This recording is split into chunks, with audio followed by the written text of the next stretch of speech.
오늘 아침에 저와 여러분들이 함께 나눈 말씀은 여호수아 23장 1절부터 8절까지 말씀입니다.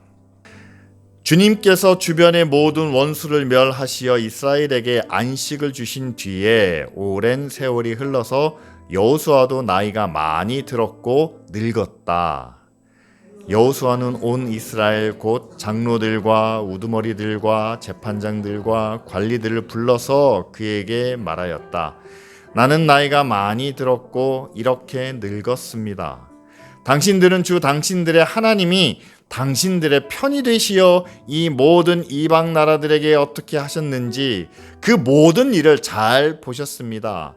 과연 주 당신들의 하나님은 당신들의 편이 되시어 싸우셨습니다. 보십시오. 요단강으로부터 해 지는 지중해까지 아직 남아있는 모든 나라와 이미 정복한 모든 나라를 나는 당신들의 각 지파에서 유산으로 나누어 주었습니다. 주 당신들의 하나님이 친히 당신들 앞에서 그들까지 마저 쫓아내실 것입니다. 주님께서 당신들이 보는 앞에서 그들을 몰아내실 터인데 그때에 당신들은 주 하나님이 약속하신 그 땅을 소유하게 될 것입니다. 그러므로 모세의 율법책에 기록된 모든 것을 아주 담대하게 지키고 행하십시오. 그것을 벗어나 좌로나 우로나 치우치지 마십시오. 당신들과 이웃한 남아있는 이 나라들과 사귀지 말며 그 신들의 이름을 부르거나 그 이름으로 맹세하지도 마십시오. 그것을 섬기거나 경배하지도 마십시오. 오직 당신들은 지금까지 해온 대로 주 당신들의 하나님만 가까이 하십시오. 아멘.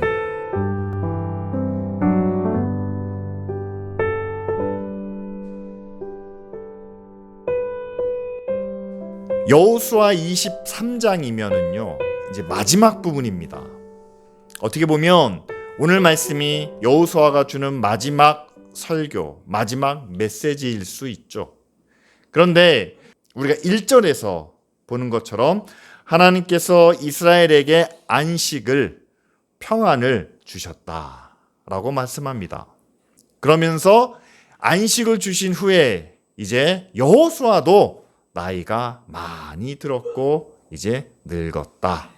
우리가 여호수아의 마지막을 보면서 모세의 마지막을 우리는 꼭 기억해야만 합니다. 여호수아와 모세를 비교한다면 누가 더 위대합니까? 이스라엘 백성들에게는 여호수아보다는 모세가 더 위대한 지도자입니다.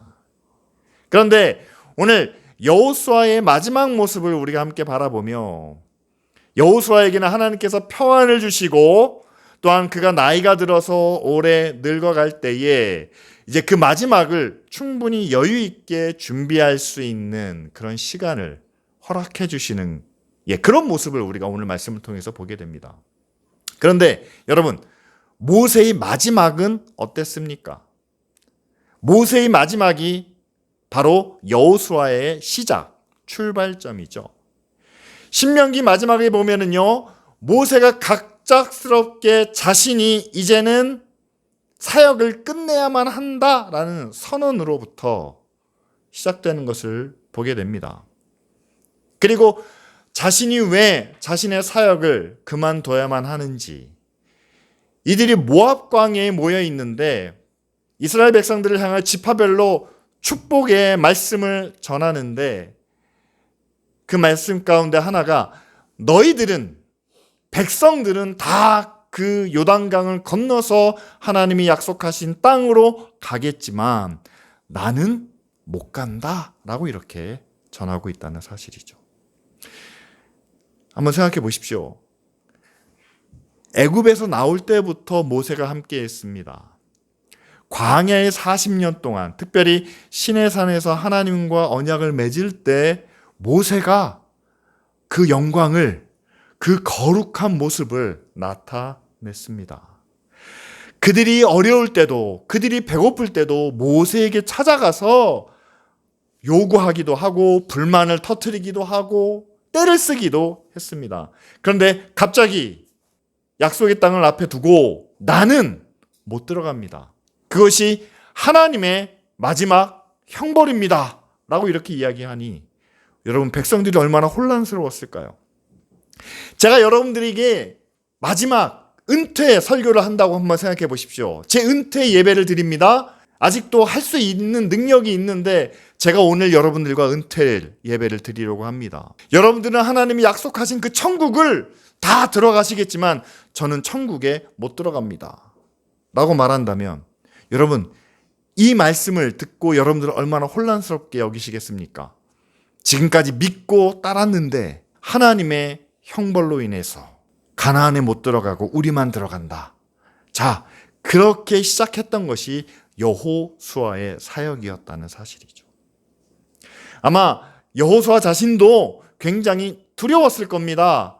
아니, 어떻게 이런 일이 있을 수 있을까라고 하면서 이스라엘 백성들을 타이르고 그들에게 어떤 심적인 동요가 없도록 그들을 권고하고, 그렇게 시작했던 사역이 이제는 하나님이 약속해 주신 그 땅에서 그들이 모든 족속들을 대적해서 전쟁을 벌이면서 땅을 차지하는 가운데 아직 온 땅을 다 정복하지는 못했지만, 그러나 앞으로 장차 그 땅이 정복될 것이다 라는 그 약속을 앞에 두고 이제 여호수아가 마지막으로 백성들을 향하여 하나님께서 주신 안식을 느끼면서 지금 마지막 권고의 말씀을 주고 계신다라는 사실이죠.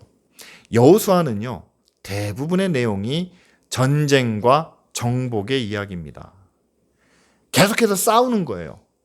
여리고에서 싸우고 아이성에서 싸우고 아무리 5개 부족들과 싸우는 그런 전쟁의 이야기가 가득합니다.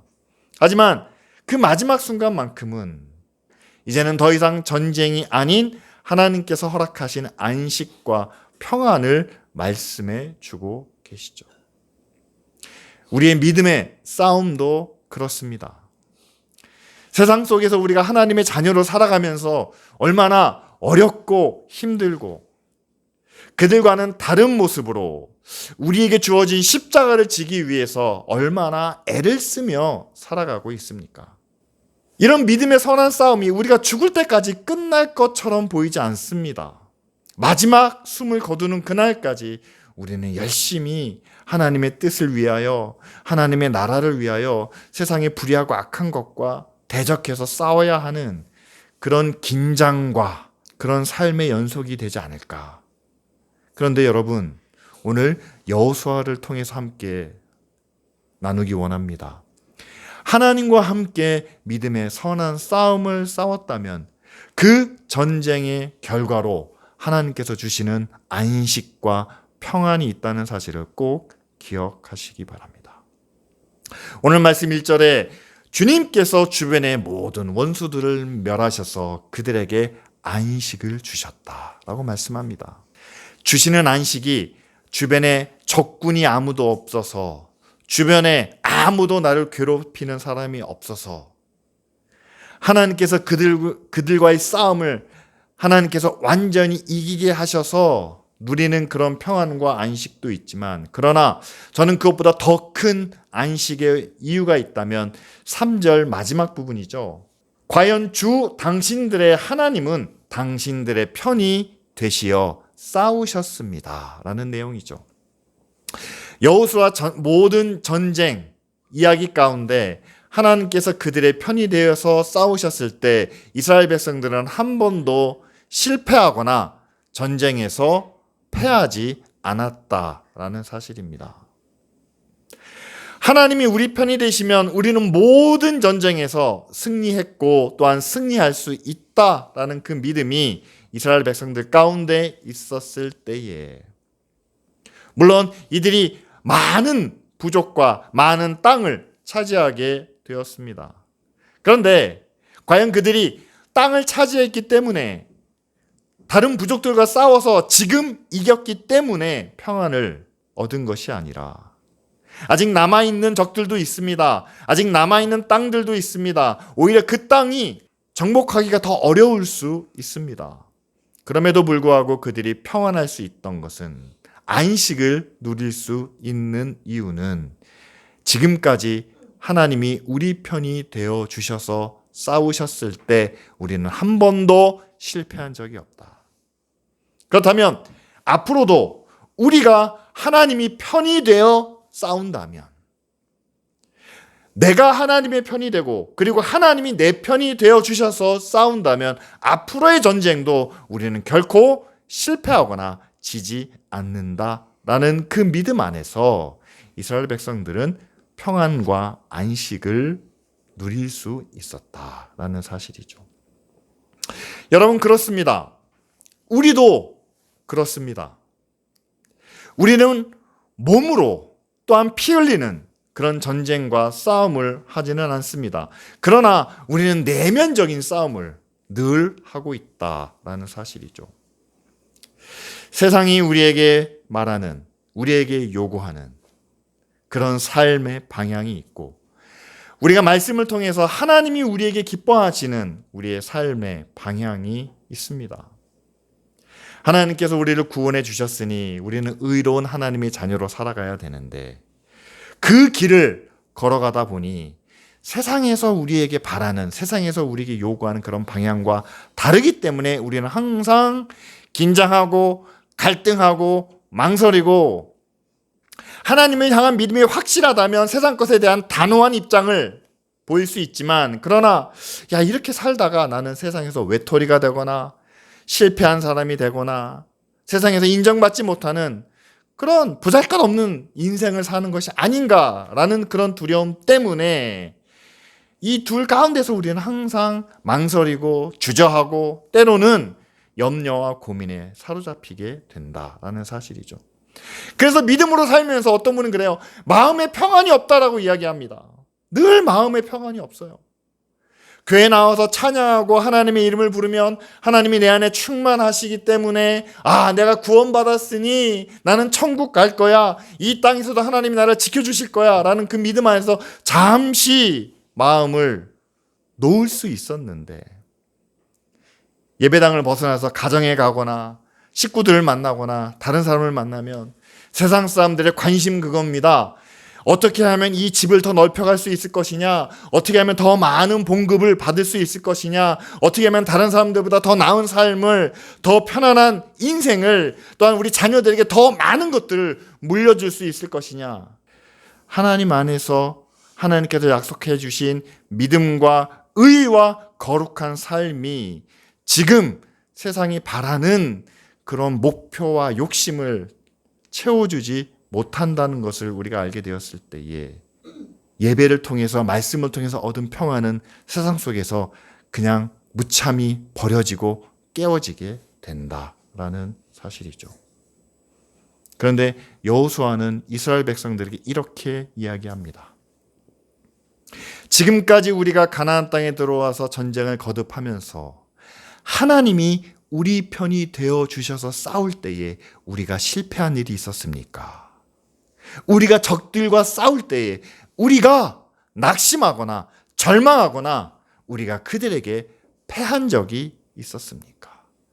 아니라는 거죠.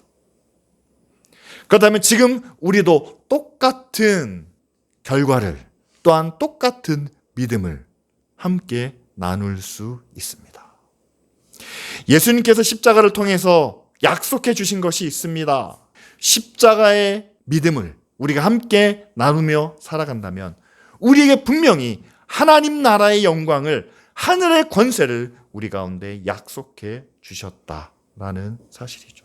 그런데 그 하나님의 약속이 이 땅에서는 어리석게 보일 수도 있고 능력이 없는 것처럼 여겨질 수도 있고 마치 세상 모든 것을 포기해버리고 사는 사람처럼 나타날 수 있지만, 그러나 하나님은 결코 우리를 버리시거나 또한 우리를 실패자로 남겨두시지는 않는다라는 사실입니다.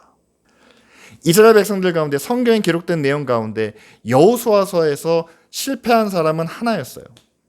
아간이었습니다. 뭐 때문에 그렇습니까? 여리고라는 무시무시한 성을 우리가 다 점령하고 다 차지했는데, 그 성을 점령하고 난 다음에 우리에게 돌아온 승리의 증거, 승리의 열매가 하나도 없었다는 사실이에요. 다 불태워버려라. 하나님께만 드려라 라고 했을 때 아간이 거기서 하나를 취합니다.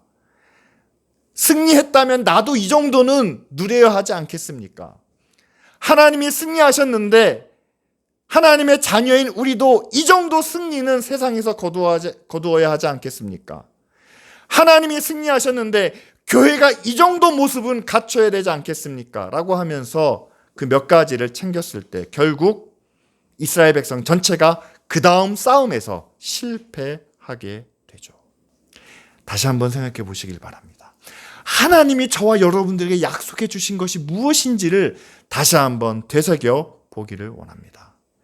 여호수아 처음부터 끝까지 우리가 단정할 수 있는 것은 오늘 말씀에 나타난 그 모습입니다. 우리가 하나님 편에 서서 믿음의 선한 싸움을 싸우고 하나님이 우리 편에서 싸우신다면 우리는 결코 실패하지도 결코 낙심하지도 않습니다. 그런데 만일 내가 하나님 편에서 싸우는 것이 아니라 내가 하나님 편에서 싸운다고 말하면서 그 승리의 결과를, 승리의 전리품을 내 이름으로 취하려고 한다면, 나는 뭔가를 얻기 위해서 이 싸움에 나오고 있다면 여러분 그 결과는 실패할 수밖에 없다라는 사실이죠. 그것이 아간이 우리에게 전해주는 교훈입니다. 오늘 말씀을 보면 하나님이 함께 하시는 그 싸움에는 결코 우리는 실패하지 않았습니다.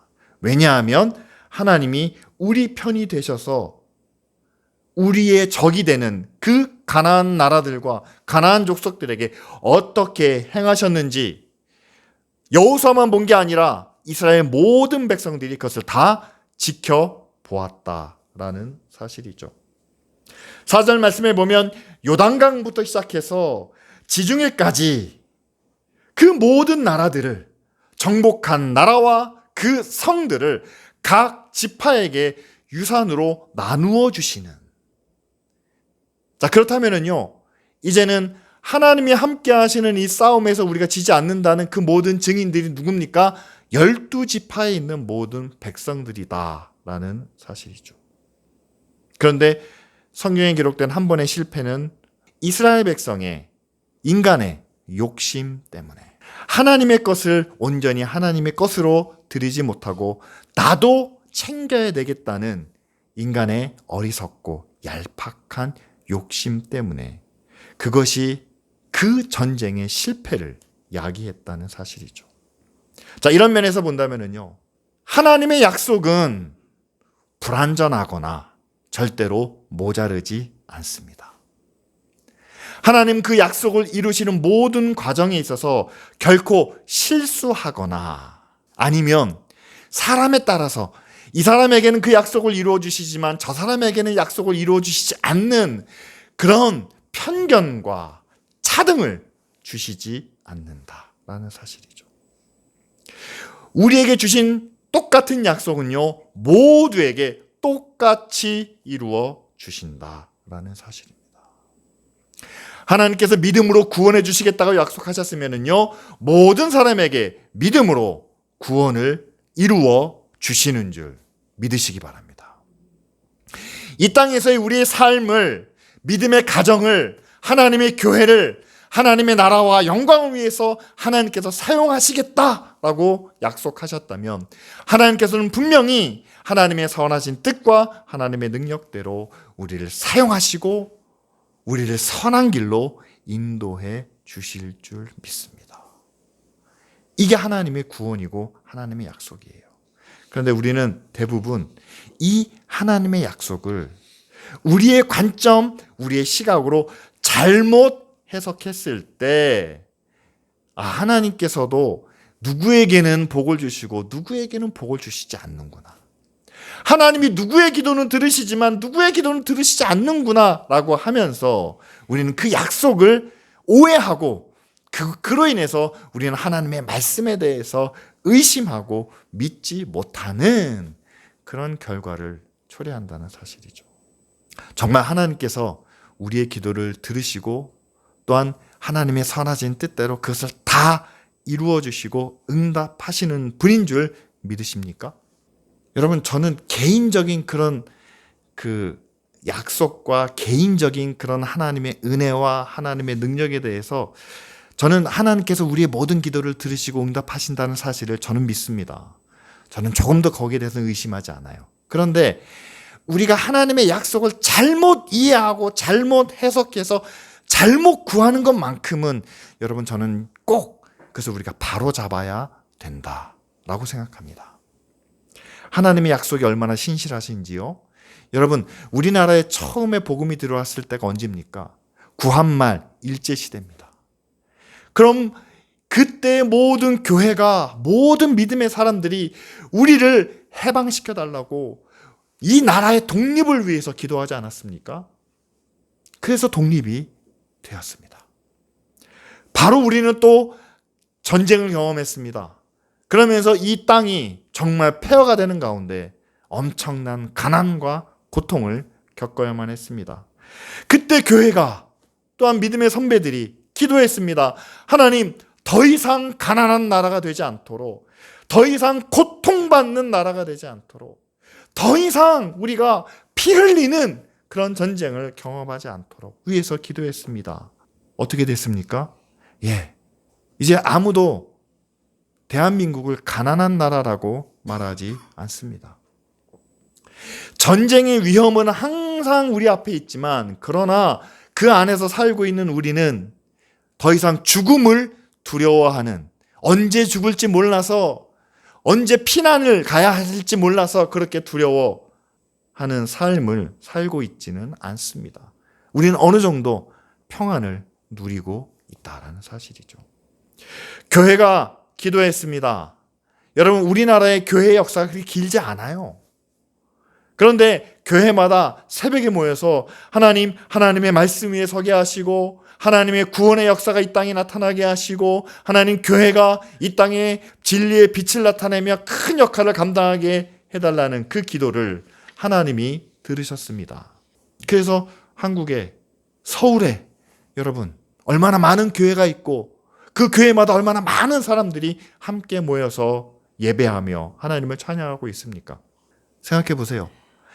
우리가 하나님 안에서 구하고 기도했던 모든 일들이 하나씩 하나씩 다 이루어지고 하나님께서 약속하신 대로 성취되는 그런 결과를 우리는 눈으로 보고 있다는 사실이죠.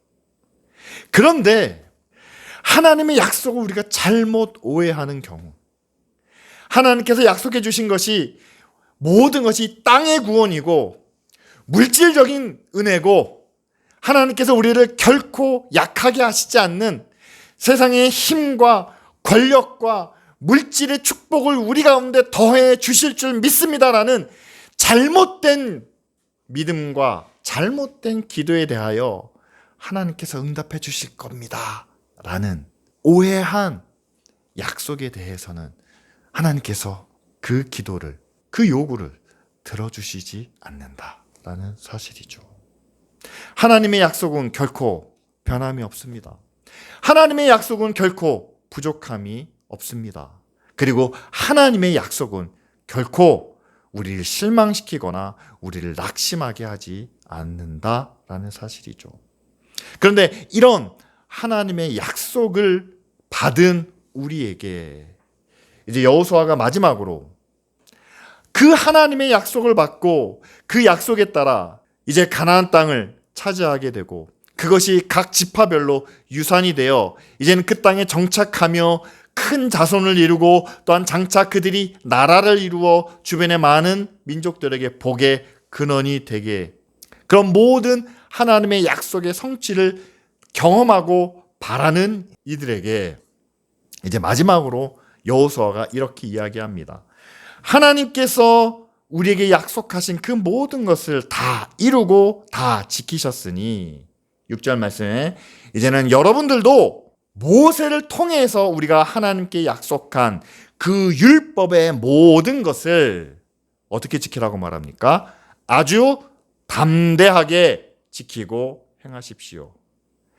그것을 벗어나 좌로나 우로나 치우치지 마십시오 라고 이렇게 이야기합니다. 이 이야기는 뭡니까? 하나님이 우리를 위해서 약속하신 모든 일들을 다 성실하게 지키셨다면 이제는 우리가 하나님 앞에서 그 약속을 성실하게 지키는 믿음의 백성, 믿음의 자녀가 되어야 한다는 사실이죠. 저는 여러분들이 하나님 앞에 성실한 자녀가 되시기를 바랍니다. 교회 나와서는 그럴듯하게 예배를 드려요. 그런데 교회 밖에 나가면 본인이 하나님의 자녀인 것을 본인도 잊어먹습니다. 사람들에게 알리기를 주저합니다.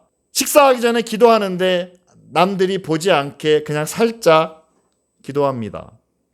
사람들이 모두 잘못된 길로, 옳지 않은 길로 나아가는데 나는 살짝 비밀스럽게 뒤로 빠집니다. 그러면서 스스로 만족하는 거예요. 나는 악한 길로 나가지 않았습니다. 그런데 그것을 아무에게도 알리지 않는 그런 비밀 그리스도인들이 우리 사회에 얼마나 많습니까? 여러분, 그것을 우리가 하나님 앞에 성실하다라고 말할 수 있을까요? 하나님이 저와 여러분들의 모습을 보시면서 야, 내가 치사하다, 치사해.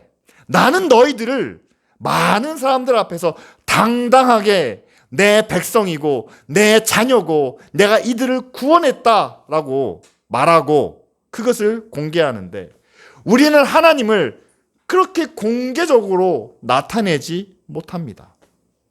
하나님의 의를, 하나님의 사랑을 우리는 성실하게 유지하지 못합니다. 기분 좋을 때는 잘 지키다가도 내가 기분이 나쁘면, 내가 우울하면, 내가 절망적이면 하나님을 향한 약속과 하나님의 사랑과 하나님의 은혜는 우리는 까맣게 잊어버린 그런 삶을 살게 된다라는 사실이죠. 마지막 천국문 앞에서 우리가 하나님 앞에 담대해야 하지 않겠습니까? 그러려면은요. 우리가 담대하게 나는 세상에 불의한 것에 대해서 옳지 않은 것에 대해서 나는 그 길을 가지 않겠습니다. 라고 성실하게 말할 수 있는 담대하게 말하며 그것을 실천할 수 있는 여러분 그래야 마지막 날 하나님 나라 앞에서도 우리가 담대하고 성실하게 하나님의 자녀다라고 말할 수 있지 않겠습니까? 여러분 7절 말씀에 보면 이웃 사람이나 남아있는 다른 나라들과 사귀지 말라고 이야기합니다. 그들의 신의 이름을 부르거나 그 이름으로 맹세하지도 그를 섬기거나 경배하지도 말라고 말합니다. 우상 숭배에 대한 금지에 대해서 말씀하고 계시죠. 근데 저는 여기서 이 우상 숭배에 대해서 우리는 분명하게 개념을 잡아야 되는데 여러분 이웃 가운데 그분들과 대화하면서 종교적인 대화를 하십니까? 절에 가면 좋아요. 모스크에 가면 좋아요. 그분들은 우리에게 그렇게 요구하지 않는다는 사실이에요. 그렇다면 여기서 우리가 7절 말씀을 어떻게 적용해야 되느냐? 우리가 누구의 이름을, 누구를 섬기지도 누구를 경배하지도 말아야 되느냐? 여러분, 우리가 부처를 섬기거나 알라를 경배하지는 않습니다. 여러분, 우리 이웃이 이 세상의 많은 사람들이 우리를 무엇을 가지고 유혹하고 우리를 무엇을 가지고 넘어지게 만드느냐, 우상 숭배하게 만드느냐, 세상의 방법이라는 겁니다. 돈을 위해서 살아야 되고 권력을 얻어야 되고 남들보다 자랑할 게 많아야 되고 내가 평안을 얻기 위해서는 남들보다 더 큰 힘을 갖고 있든지 남들보다 더 많은 것을 소유하고 있어야 우리는 평안할 수 있습니다. 라고 그들이 우리에게 이야기한다는 사실이죠. 따라서 여러분 7절 말씀에서 우리에게 말하고 있는 우상은 알라도 아니고 부처도 아닙니다. 세상 사람들이 우리에게 요구하는 거죠. 더 많은 재물을, 더 많은 권력을, 더 많은 자랑거리를, 더 큰 집을, 더 많은 무엇을 우리가 이 땅에 쌓아야지만 우리는 저들보다 안심할 수 있고 우리는 저들보다 평안할 수 있다. 그런데 오늘 여호수아가 말하고 있죠. 그들의 이름을 부르지도 말고 맹세하지도 말고 그것을 섬기거나 경배하지도 마십시오. 오직 여러분은 지금까지 해온 대로 하나님만 가까이 하십시오. 라고 이렇게 이야기합니다. 전쟁을 치르다 보니까 하나님이 우리와 함께 싸우셔야만 하니까 하나님만을 바라볼 수밖에 없었습니다. 과거의 한국교회도 그래요. 우리의 주권이 없으니까 하나님이 우리의 왕이 되시고 우리의 주인이 되어 주십시오라고 기도했습니다. 우리가 너무나 가난하고 고통스러웠으니까 하나님이 나의 능력이 되시고 하나님 정말 먹고 살 수 있게만 해주십시오라고 간절히 기도했습니다.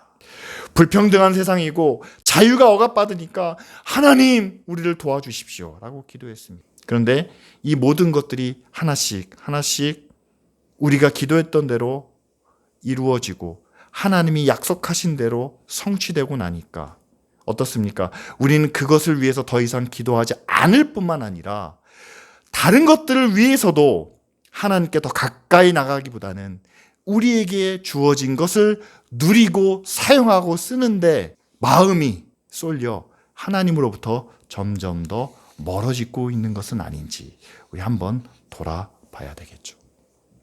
여호수아의 마지막 때에 하나님께서 그 백성들에게 안위를 주시고 평안한 때를 주셨습니다. 그것은 오랜 기간 동안의 전쟁과 싸움을 통해서 얻은 평안이었다는 사실을 꼭 기억하시길 바랍니다. 우리도 영적 싸움을 싸우는 과정 중에 있습니다. 이 땅에서 하나님의 나라를, 하나님의 의를 이루기 위하여 우리도 끊임없이 싸움을 싸우고 있는 중이죠. 정말 우리의 믿음의 선한 싸움을 통해서 우리의 삶 속에 하나님께서 주시는 안위와 평안을 우리가 함께 누리기 원합니다. 우리는 잘못 오해할 때가 많습니다. 내가 원하는 것이 하나님도 원하실 거야. 내가 잘 되는 것을 하나님이 기뻐하실 거야. 여러분, 반대로 생각해 보세요.